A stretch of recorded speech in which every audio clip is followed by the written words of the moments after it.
عمران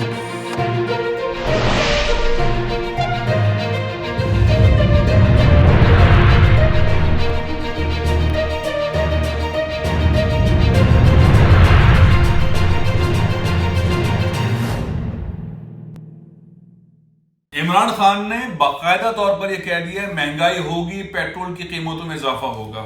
یہ پہلے وزیر اعظم ہیں جو باقاعدہ طور پر اعلان کر کر مہنگائی کی طرف جا رہے ہیں. غیر اعلانیہ مہنگائی تو چلی رہی تھی، اب مہنگائی اعلان والی.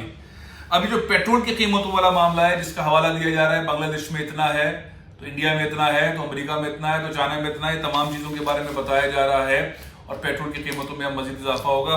کہانی یہ ہے کہ اس سے لوگ اور کوفت میں آ گئے ہیں، بہت زیادہ چڑھ گئے ہیں. مڈل کلاس کے لیے کوئی پلان نہیں ہے، نچلے طبقے کے لیے اعلان کر رہے ہیں. احساس پروگرام کے اندر 220 ارب روپے کی بات کر دی ہے اور اب 120 ارب روپے کا یہ جو انہوں نے ڈیٹا کی بات کی ہے کہ ہمارے پاس 3 سال کے اندر ڈیٹا آ گیا ہے، اور ڈیٹا ان لوگوں کا ہے جن کا حال بہت برا ہے اور کووڈ کے اندر ہم نے ڈیٹا جمع کیا ہے.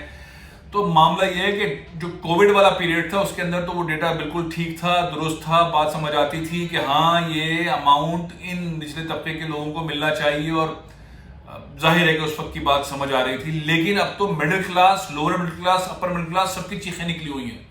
ان چیخوں کے لیے عمران خان کے پاس کوئی حل نہیں ہے، کوئی حل نہیں ہے. اسکالرشپ دینے کی بات کر رہے ہیں، 47 ارب روپے کی اسکالرشپ دیں گے،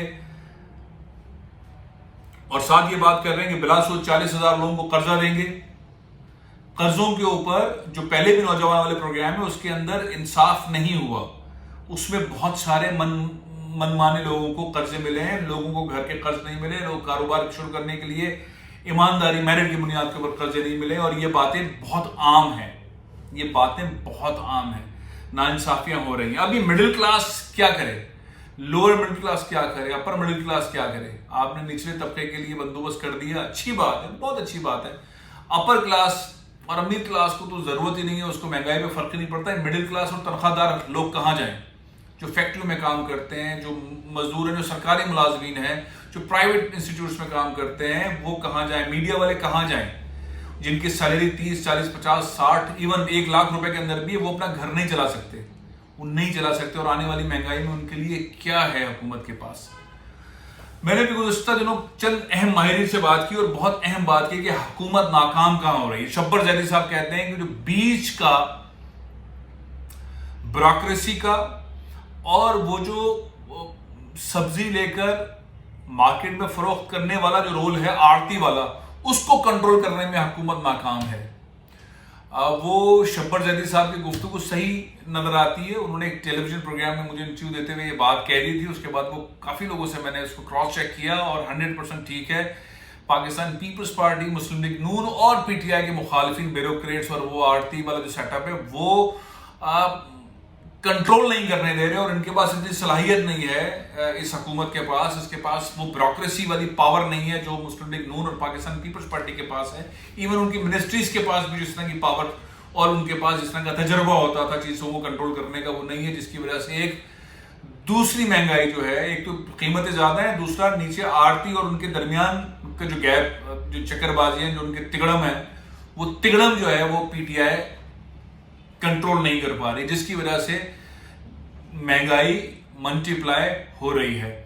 یہ جو حالیہ خطاب ہے عمران خان صاحب کا، اس کے اندر بھی اطمینان بخش بات نہیں کی گئی، سوائے اس کے کہ لوگوں کو اور خوف آیا، انکلوڈنگ آپ کو بھی خوف آیا، مجھے بھی آیا کہ پیٹرول اگر 138 روپے ہے تو اور کتنا ہوگا؟ اگر 8 روپے 10 روپے اور بڑھائے جا رہے ہیں اور اس کے بعد پھر بڑھائے جا رہے ہیں، اور اندیشہ دیا جا رہا ہے کہ یہاں پہ 190 ہے اور وہاں 200 ہے، تو پاکستان میں 138 ہے، تو پاکستان میں 170 200 کے قریب پر لیٹر ہونا چاہیے. تو اس تیل کے اضافے کے بعد باقی مہنگائی کا کیا عالم ہوگا؟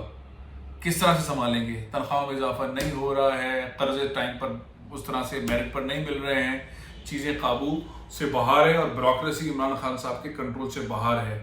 بات یہ ہو رہی ہے بار بار 2/3 اکثریت ہوگی تو ہم سب کا صفایا کر دیں گے. ابھی ہم نہیں کر سکتے، پارلیمنٹ میں نہیں جا سکتے.